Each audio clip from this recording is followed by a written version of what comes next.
एक जगह शास्त्रों में ऐसा वर्णन है कि देवकी मैया ने यशोदा मैया ने 2 बालकों को जन्म दिया। एक लाली है और एक लाला है।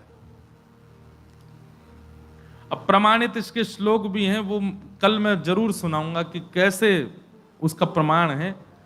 पर यशोदा मैया ने 2 बालकों को जन्म दिया, एक लाली है और दूसरे लाला है।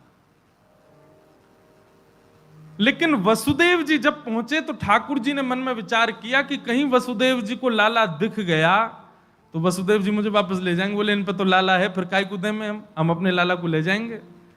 तो ऐसी माया फैलाई ठाकुर जी ने कि वसुदेव जी को वो लाला नहीं दिखाई दिया, केवल लाली दिखाई दी। वो लाला कौन है? वो है नंद नंदन श्री कृष्ण।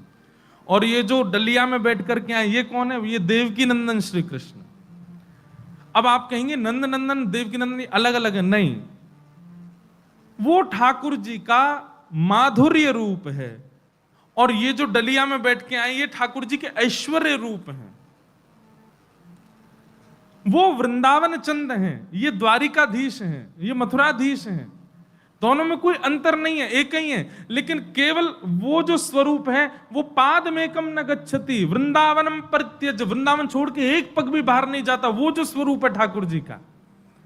और राक्षसों को मारना, द्वारिका जाके बसाना, 16,108 ब्याह करना, रुक्मणी जी से विवाह करना, महाभारत का युद्ध करना, ये सारी लीला कौन कर रहे हैं? देवकी नंदन श्री कृष्ण। थोड़ा कॉम्प्लिकेटेड होगा लेकिन ध्यान से सुनना। तो जैसे वसुदेव जी पहुंचे तो यशोदा मैया के बगल में एक लाली सोई है, लाला नहीं दिखाई दिए। तभी वसुदेव जी ने अपने बालक जो सिर में धर के लेके आए उनको उठा करके वहां बगल में सुना। जहां सुलाया वहीं नंद नंदन कृष्ण लेटे थे और नंद नंदन कृष्ण में ही देवकी नंदन कृष्ण विलीन हो गए, दोनों एक हो गए। अब आप ये बात कहेंगे कि महाराज ये देवकी नंदन कृष्ण को आने की क्या जरूरत थी, ये वहीं रह आते, यहाँ नंद नंदन कृष्ण रहते। भगवान तो कुछ भी कर सकते हैं, एक साथ 5 जगह लीला कर सकते हैं। तो हमने पहले ही बताया देवकी नंदन कृष्ण जो है ये ऐश्वर्य रूप है ठाकुर जी का।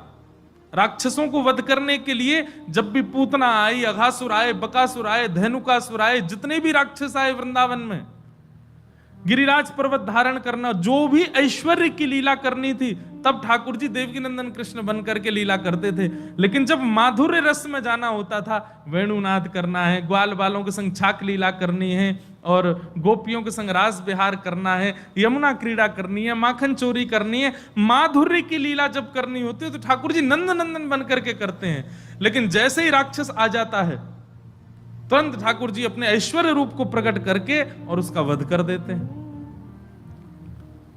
अब आप कहेंगे ऐश्वर्य और माधुर्य ये दोनों एक जगह नहीं रह सकते। प्रेम जहां होगा वहां ऐश्वर्य को गौड़ होना पड़ेगा। आप प्रेमी भी हो और अपने ऐश्वर्य को भी साथ लेकर के बैठे हो तो आपका प्रेम नष्ट हो जाएगा। इसलिए ब्रजवासियों के लिए, वृंदावन के लिए सदा ठाकुर जी का प्रेम स्वरूप बना रहे, इसलिए ठाकुर जी ने अपने ऐश्वर्य स्वरूप को मथुरा भेज दिया। नंद नंदन श्री कृष्ण तो वृंदावन के रग रग में विद्यमान हो गए, क्योंकि ऐश्वर्य श्री कृष्ण आगे की लीला करेंगे। प्रेमी श्री कृष्ण नहीं जा सकते वृंदावन छोड़ करके। अब ब्रह्मा जी की छाक लीला में जो ब्रह्मा जी ने विघ्न डाला, उस समय भी तो ये लीला हुई। वहां तो भागवत जी में ऐसा वर्णन भी आता है कि भगवान श्री कृष्ण ने जब देखा कि मेरे सारे ग्वाल बालों का हरण हो गया तो ठाकुर जी रोए। अब वो देवकी नंदन ऐश्वर्यवान कृष्ण नहीं रो रहे हैं, वो नंद नंदन कृष्ण रो रहे हैं। और तभी नंद नंदन कृष्ण ने विचार किया कि ये मेरे ग्वाल बाल कहीं का, बहुत देर तक तो ढूंढते रहे। थोड़ी देर बाद ठाकुर जी ने अपने ऐश्वर्य रूप को देखा। ऐश्वर्य रूप से जब देखा तब पता चला ब्रह्मा ने किया है। तब ब्रह्मा की लीला जो भी की वो ऐश्वर्य श्री कृष्ण ने की है, देवकी नंदन श्री कृष्ण कर रहे हैं। सीधी बात है, ज्यादा उसमें पढ़ना नहीं। वृंदावन के प्रेमियों के लिए ठाकुर जी नंद नंदन रूप से रहते हैं, प्रेमी स्वरूप में रहते हैं। और जैसे ही कोई दूषित बुद्धि वाला, दूषित स्वभाव वाला राक्षस आता है जहां पर अपने ऐश्वर्य का प्रकट करना है, वही नंद नंदन देवकी नंदन बन जाते हैं, अलग नहीं है। एक ही है, बस एक ऐश्वर्य रूप है, एक प्रेम रूप है। तो वसुदेव जी ने अपने लाला जैसी पधराए तो नंद नंदन कृष्ण अंतर ध्यान थे, उन्हीं में ही विलीन हो गए, दोनों एक हो गए। और लाली को वहां से उठा करके, अच्छा ये बात क्यों कही जा रही है ये भी सुन लो। कई दिनों तक हम भी अपनी कथा में कहते थे कि यशोदा जी के तो लाला थे ही नहीं श्री कृष्ण, कृष्ण तो देवकी के लाला है। पर इस बात से प्रमाणित हो गया कि ये बात आप कभी नहीं कह सकते कि ठाकुर जी केवल देवकी नंदन है, वे यशोदा के भी लाला, यशोदा जी ने भी ठाकुर जी को जन्म दिया है, दोनों अलग नहीं।